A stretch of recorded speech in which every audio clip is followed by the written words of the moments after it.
are you? Wow, a packed room today. Last night, the Trump administration faced another example of judicial overreach. Using his full and proper legal authority, President Trump imposed universal tariffs and reciprocal tariffs on Liberation Day to address the extraordinary threat to our national security and economy posed by large and persistent annual U.S. goods trade deficits. The United States has run a trade deficit of goods every year since 1975. In 2024, our trade deficit in goods exceeded $1 trillion. Everybody agrees this is unacceptable. President Trump is delivering on his promise to fix this problem, and he has taken a long overdue and much needed bold stance for American workers after decades of our manufacturing base being hollowed out. The president's rationale for imposing these powerful tariffs was legally sound and grounded in common sense. President Trump correctly believes that America cannot function safely long-term if we are unable to scale advanced domestic manufacturing capacity, have our own secure critical supply chains, and our defense industrial base is dependent on foreign adversaries. Three judges of the U.S. Court of International Trade disagreed and brazenly abused their judicial power to usurp the authority of President Trump to stop him from carrying out the mandate that the American people gave him. These judges failed to acknowledge that the President of the United States has core foreign affairs powers and authority given to him by Congress to protect the United States economy and national security. Congress had created the National Emergency Act to provide the congressional framework to strike down improper IEEPA use, and any questions over whether President Trump improperly imposed these IEEPA tariffs were already adjudicated in Congress following Liberation Day. Congress firmly rejected an effort led by Senator Rand Paul and Democrats to terminate the president's reciprocal tariffs. The courts should have no role here. There is a troubling and dangerous trend of unelected judges inserting themselves into the presidential decision-making process. America cannot function if President Trump, or any other president for that matter, has their sensitive diplomatic or trade negotiations railroaded by activist judges. President Trump is in the process of rebalancing America's trading agreements with the entire world, bringing tens of billions of dollars in tariff revenues to our country, and finally ending the United States of America from being ripped off. These judges are threatening to undermine the credibility of the United States on the world stage. The administration has already filed an emergency motion for a stay pending appeal and an immediate administrative stay to strike down this egregious decision. But ultimately, the Supreme Court must put an end to this for the sake of our Constitution and our country. With Congress returning next week, it's critical that Senate Republicans maintain the momentum and quickly pass the One Big Beautiful Bill. The One Big Beautiful Bill will truly make America safe and prosperous. The One Big Beautiful Bill includes the largest border security investment ever. That's why the law enforcement groups are lining up to encourage its swift passage. The National Fraternal Order of Police, the largest police union in the country, just endorsed key provisions of the bill. The FOP president announced their strong support, saying the One Big Beautiful Bill Act is more than legislation. It is a promise kept to the public safety officers across the country and a bold step toward an economy that respects, rewards, and uplifts the people who keep it safe. And the National Border Patrol Council, which represents nearly 20,000 Border Patrol agents, hailed the legislation as well. The group's president said this legislation provides a once-in-a-generation investment in the border security of our great country and will make America safer. The One Big Beautiful Bill will guarantee we can permanently have the safest, strongest, and most secure immigration system in American history. I also want to take the opportunity to debunk some false claims that have been circulating in the press about this bill. The blatantly wrong claim that the One Big Beautiful Bill increases the deficit is based on the Congressional Budget Office and other scorekeepers who use shoddy assumptions and have historically been terrible at forecasting across Democrat and Republican administrations alike. For example, just before Congress enacted the original Trump tax cuts at the end of 2017, the same CBO projected that growth would average a mere 1.9% over the next 10 years. However, by 2019, actual growth had surged to 3.4% once the Trump tax cuts went into effect, exceeding the CBO forecast by nearly 2 full percentage points. The CBO's latest forecast makes the same anemic growth assumptions as they did in 2017, missing the impact of the One Big Beautiful Bill. The CBO assumes long-term GDP growth of an anemic 1.8%, and that is absurd. The American economy is going to boom like never before after the One Big Beautiful Bill is passed. The largest middle-class tax cut in history, massive deregulation, and the most aggressive domestic energy exploration ever will fuel small businesses, further boost private investment, increase workers' wages, and supercharge economic growth. The Council of Economic Advisors has factored in the effects of all these pro-growth policies and estimated in their own analysis that growth will average 3% in the long run after the One Big Beautiful Bill is passed, which is nearly double the ridiculous CBO projection. This higher growth would result in $4.1 trillion in additional revenue over the next 10 years. Between the common sense spending reforms contained in the One Big Beautiful Bill and the robust economic growth that will be generated as a result of it, there will be no increase to the deficit. The same analysis from the CEA shows just how this historic package will unleash prosperity and ignite a blue-collar boom across America. But if the radical Democrats get their way and the One Big Beautiful Bill does not pass, Americans will face a whopping $4 trillion tax hike. This is unacceptable to President Trump. President Trump will not allow Democrats to massively raise Americans' taxes. Senate Republicans must get this bill passed. Failure is not an option. The American people are counting on Republicans to deliver. In other news, despite all the doom casting from the media, Americans are growing more and more optimistic about the economy under this president. Consumer confidence surged in May with the biggest monthly jump in 4 years, smashing expectations. According to the release from the Consumer Confidence Index, the increase in confidence was broad-based across all age groups, income groups, and political affiliations. Our country is clearly heading in the right direction under President Trump's bold leadership. For the first time in history of Rasmussen polling, a majority of Americans believe the country is on the right track. It's unsurprising because the president is fulfilling the promises he made to the American people. Here in our new media seat today, we have the editor-in-chief of The Federalist, Molly Hemingway. The Federalist is led by Molly and Sean Davis and provides fearless journalism and coverage of politics and culture to millions of readers all over the world. Thank you for being here, Molly, and why don't you please kick us off? Thank you, Caroline. Thank you.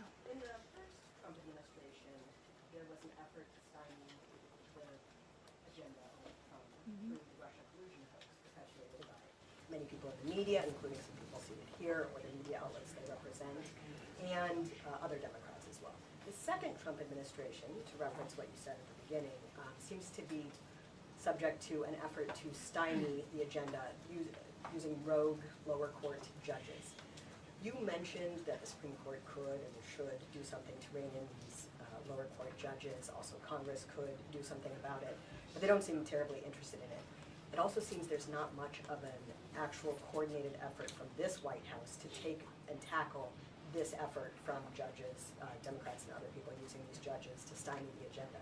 Is there an actual effort by this White House to tackle this issue in a comprehensive way, and if so, what is it? There is an effort by this administration to tackle these rogue judges and the injunctions and the blockades that we have faced in our broken judicial system in every case. I mean, we have seen time and time again these lower district court judges ruling against this administration in the president's basic executive authority and powers. And this administration is fighting every single one of those battles in court, including already the block that came down from the tariff court, the IEPA court last night. And as on my way out here to the briefing room, I understand that there was another district court judge right here in Washington, D.C. who ruled against the president's tariff power. And I will get to the heart of your question, and I'm glad that we are addressing this in the room today, because nationwide injunctions ordered against the first Trump administration, Trump 1.0, account for more than half of the injunctions issued in this country since 1963. And President Trump had more injunctions in one full month of office in February than Joe Biden had in 3 years. And let me roll through some of these radical injunctions to paint the picture for the American people at home. These are not just talking points. These are real judges in the court of law who are trying to block the president's power and the policies that he was elected to enact. For example, a court ordered the Trump administration to return already deported terrorist aliens back to the United States. A court has ruled the Trump administration can't even temporarily pause our refugee programs. Courts prohibited the Trump administration from eliminating federal funding for child transgender surgery and mutilation, a practice that the American people overwhelmingly reject. A court also held that the Trump administration could not ban people experiencing gender dysphoria or mental health issues from serving in the military. Ridiculous. Courts prohibited the removal of transgender women from women's prisons despite potential physical harm to real women in those prisons, biological women. A Northern District of California judge issued an absurd ruling that the president cannot fire people within the executive branch without Congress passing a bill, even though Congress has expressly authorized the president through the Office of Personnel Management to authorize reductions in force across agencies. A court also ordered the Trump administration to rehire thousands of already fired employees in several cases. A federal judge blocked the Trump administration from defunding the Department of Education, another signature campaign promise that this president has the power to implement. Courts ordered the Trump administration could not eliminate funding for illegal DEI programs, hence the word illegal. These are illegal programs to begin with, and now the courts are trying to say this president can't roll them back. And a district court judge prohibited the president from issuing any categorical funding freezes. And then another court ordered on top of that the administration makes $2 billion of payments in 36 hours. These are just a few of the ridiculous orders that we have seen from lower district court judges every day, and we hope that the Supreme Court will weigh in and rein them in. The White House advisor, Stephen Miller, says it's judicial tyranny. Some people are calling it a judicial coup.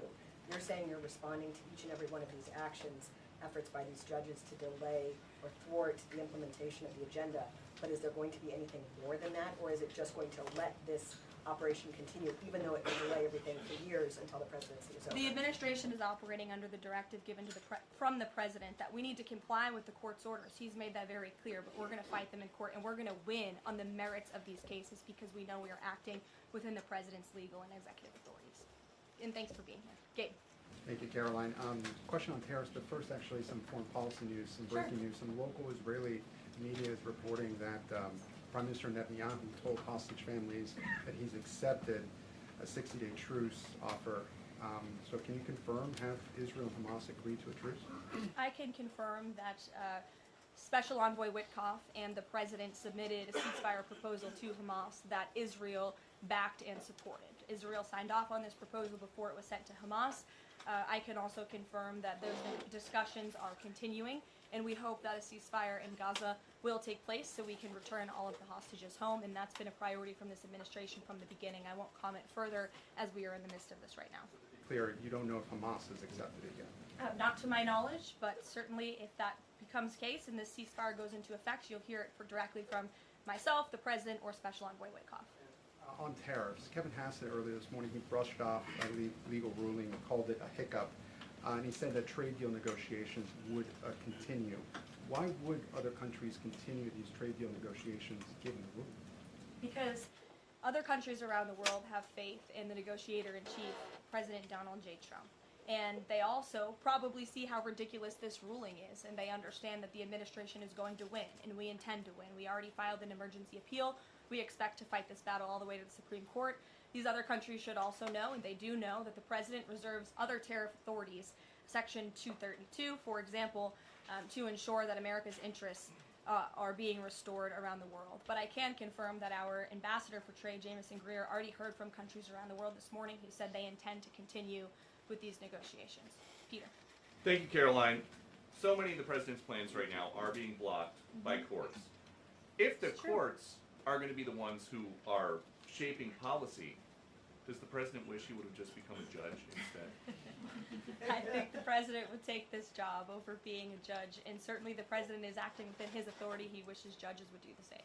But the courts are basically telling you guys they think that the White House's policies, the president's policies, are in some way against the law. So why can't President Trump ask the Republicans that control the House and the Republicans that control the Senate just to make a new law? Well, these laws have already been granted to the president by the Constitution and by laws that have been previously passed. I'll give you another example. For instance, we've been blocked in court for the revocation of visas from individuals who have the privilege of studying in the United States of America. Secretary of State Rubio has simply used his authority to revoke those visas, to revoke that privilege, and we've seen the courts try to block that. So if these judges want to be the Secretary of State or they want to be the president, they can run for office themselves. It should be the other way around. But all of the actions the president has taken rely on legal authorities that have already been granted to him by our nation's existing laws. And on a different topic, there are some folks in President Biden's inner circle, who are now in talks with Republicans in Congress to give interviews about how they may have handled President Biden's decline. Is the president satisfied with aides only sitting for these transcribed interviews, or would he also like to see some kind of testimony from the former First Lady, Dr. Biden?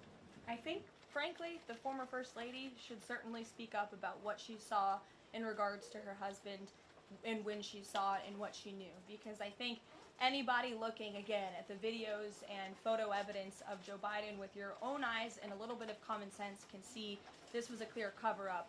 And Jill Biden was certainly complicit in that cover-up. There's documentation, video evidence of her clearly shielding her husband away from the cameras. They were just on The View last week. She was saying everything is fine. She's still lying to the American people. She still thinks the American public are so stupid that they're going to believe her lies. And frankly, it's insulting, and she needs to answer for it. Ouija. Caroline, President Trump was asked what he thought about Elon Musk's claim that the big, beautiful bill increases the budget deficit and undermines the work of DOGE. And the president didn't actually comment on those remarks. He just talked about the need to support the bill. So what does the president think about what Elon Musk said? Well, the president is very proud of the one big beautiful bill, and he wants to see it pass. He wants the Senate to get to work on it and send it to his desk as quickly as possible.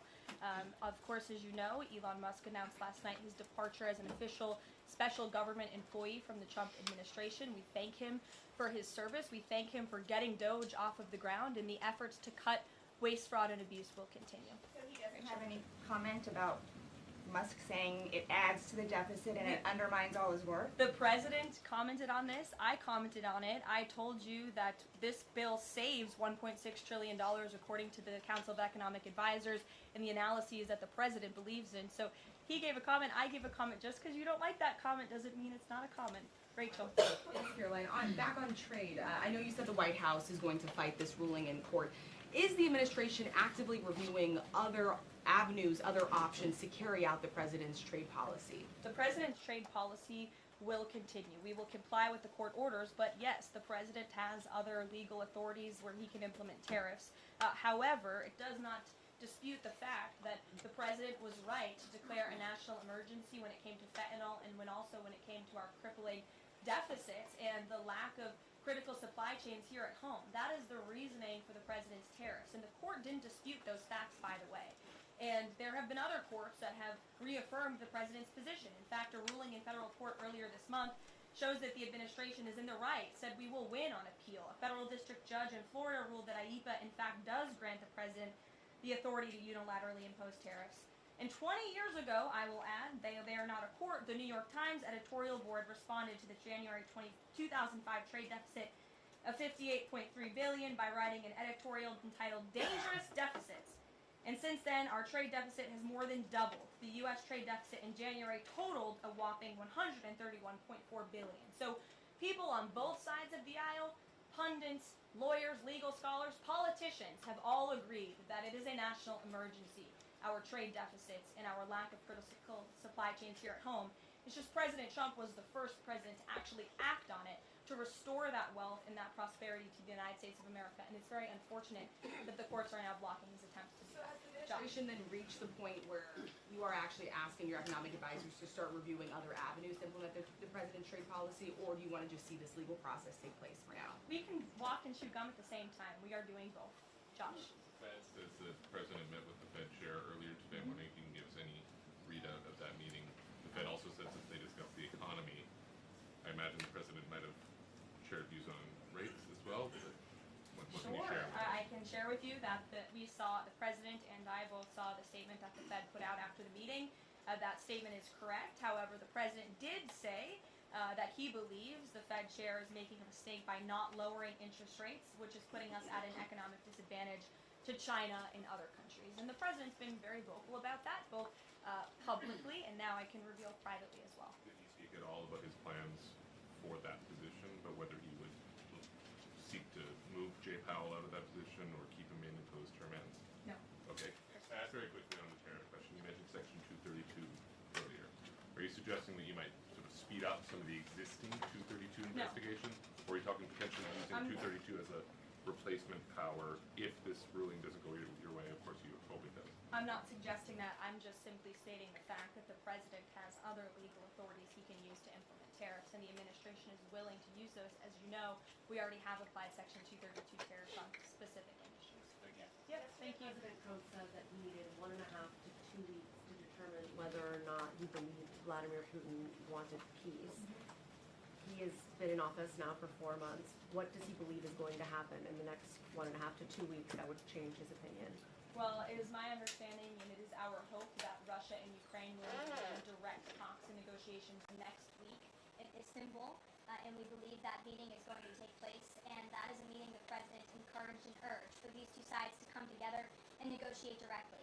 And the president has been clear from the very beginning of this conflict that he wants to see this conflict solved on the negotiating table, not on the battlefield, and he's told that to both leaders, again, both publicly and privately. So hopefully next week it will move the ball forward. Is the United States going to effort. participate in those conversations? We will let you know if the president plans to send a representative. I'm not tracking that at this time. Kelly, in the back. Thanks, Caroline. Sure.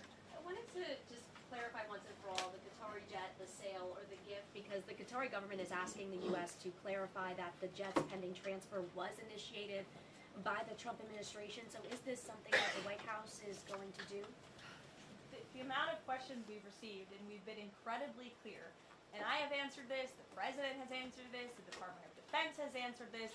This is a government-to-government gift transfer from the Qataris to the Department of Defense, to the United States Air Force. It is now in their hands, and for further details on where that stands, I would defer you to the Department of Defense and the United States Air Force. I have nothing more for you on that. Deanna. Thanks, Caroline. 2 questions, one on Big Beautiful Bill, one on immigration. Sure. Yesterday, Trump said, we will be negotiating that bill, and I'm not happy about certain aspects of it, but I'm thrilled by other aspects of it. Wondering if you could, share any specifics on that. And on immigration, do you know how many illegal migrants have taken Trump's voucher program so far and have deported themselves? I believe it's in the thousands of those who have chosen the easier route of self-deportation, and we certainly encourage all illegal aliens who are present within our homeland to take that option. It's a much more pleasant option than being deported, and we will deport you if you're here illegally. That's our intention. As for the first question, what the president was speaking about is how this is a great bill. However, it has come as a result of a hard negotiation. It's difficult to get things done on Capitol Hill, but thanks to President Trump, this bill is moving in the right direction. And thanks to House Republicans and the leadership over there as well, who did a great job mediating both sides of the caucus to move this bill to the Senate. And now the president, again, has told his friends on the Senate side and is already engaged in those conversations to get that bill back to his desk as soon as possible. Sure. Thank you. Has this administration been briefed about the incident that happened in Gaza on Tuesday during the rollout of the Gaza Humanitarian Foundation distribution of aid to Palestinians there? And should there be a ceasefire, will this administration continue to rely on this foundation for the distribution of aid to civilians? Are you referring, what incident are you referring On to? Tuesday, When the aid was rolled out to Gaza for the first time in many months, and meals and food was given to hungry people, thanks to President Trump. Yes, we were briefed on that plan. The president was the reason that aid went into Gaza, and he got the Israelis to support that plan. And I would add that the previous administration rejected such a plan to ensure that these starving and devastated people in the Gaza Strip were given humanitarian aid and assistance. And it was the previous administration that tried to build this pier, if you all remember it. It was brought to my attention this morning, and I thought that's a good point. Why don't I bring that up? Because there's been so much criticism. In fact, it was on the front page of a newspaper this morning about the criticism for this president having a humanitarian heart and giving people badly needed food and supplies. Nobody wanted to talk about how the previous administration failed in that endeavor. They built this pier that cost $230 million. It lasted about 20 days, and more than 60 U.S. service members were injured, as a part of this floating aid pier that did nothing for the people of Gaza. The president is opening up his humanitarian heart to get aid into the region while his team simultaneously negotiates a ceasefire and the return of all hostages. We are moving the ball forward in a positive direction for all people. The president wants to see peace for all people. Jasmine. Thanks so much, Caroline.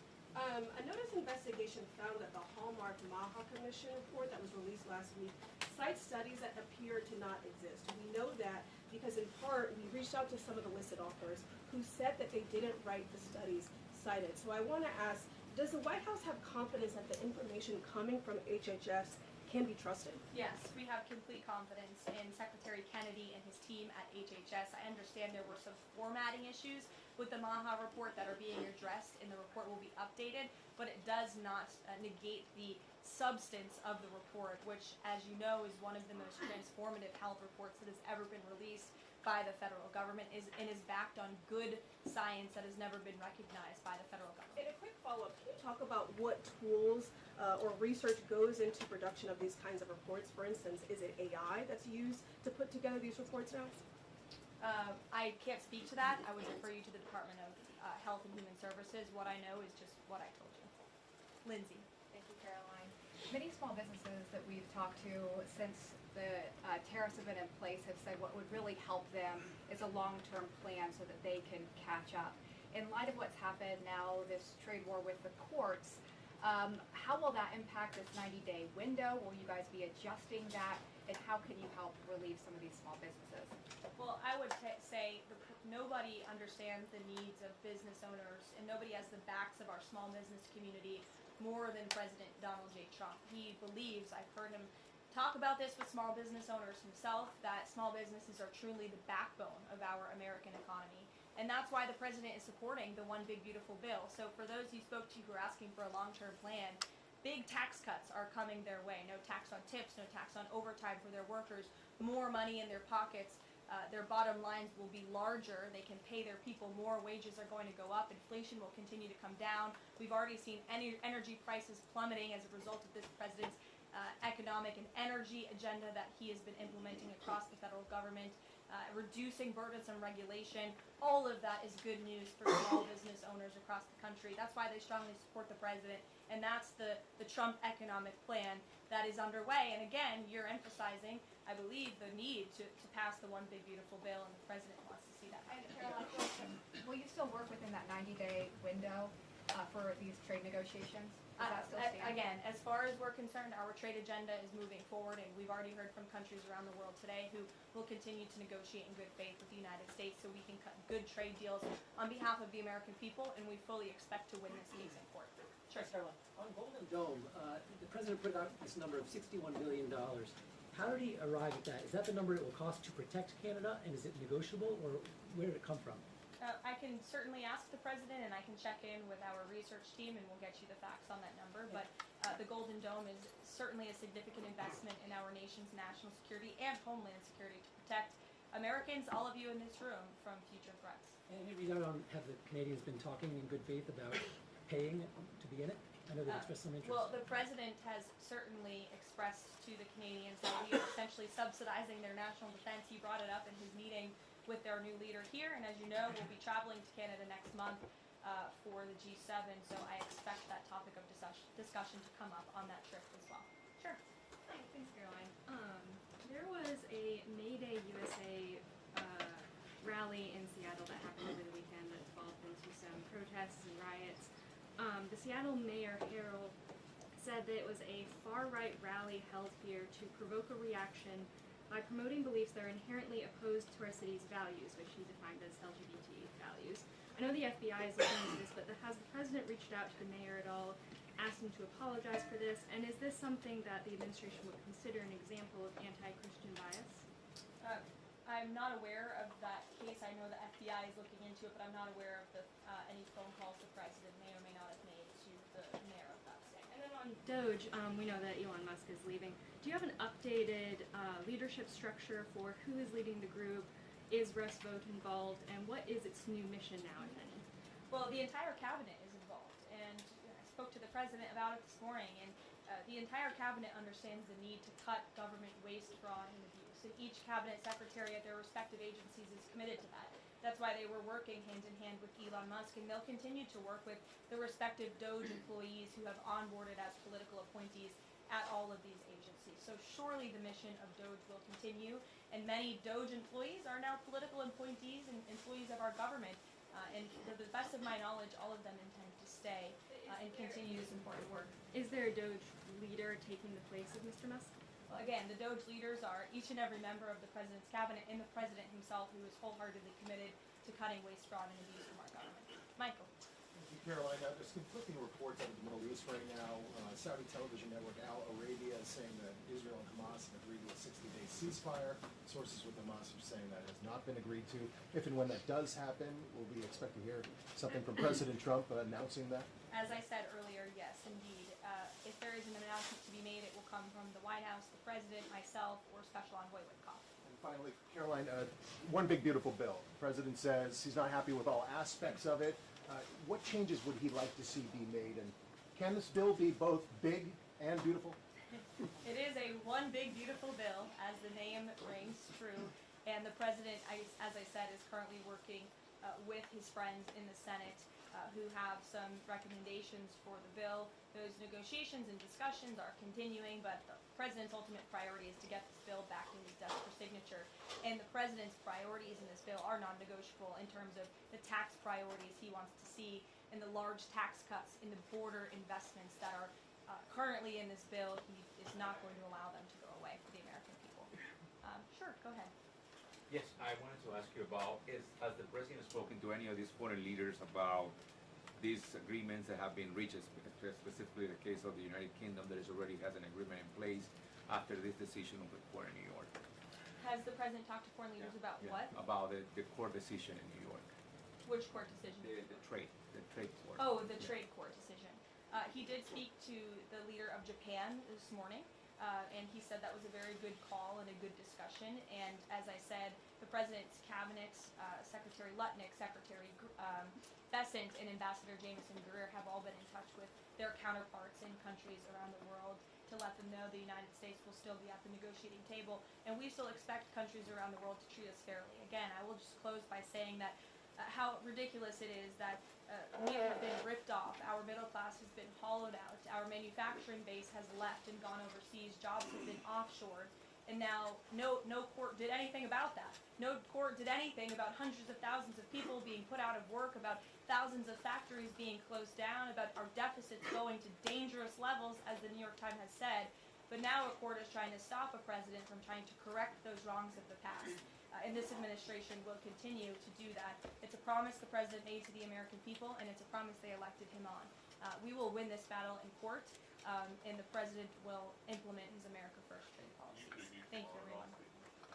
Is the U.S. Steel situation tomorrow this week? I can tell you the president greatly looks forward to going to Pittsburgh, Pennsylvania, where he will discuss this historic deal and discuss American jobs and American steel, and we hope to see you all there. The Thanks, White House guys. won't ask for congressional authority on tariffs?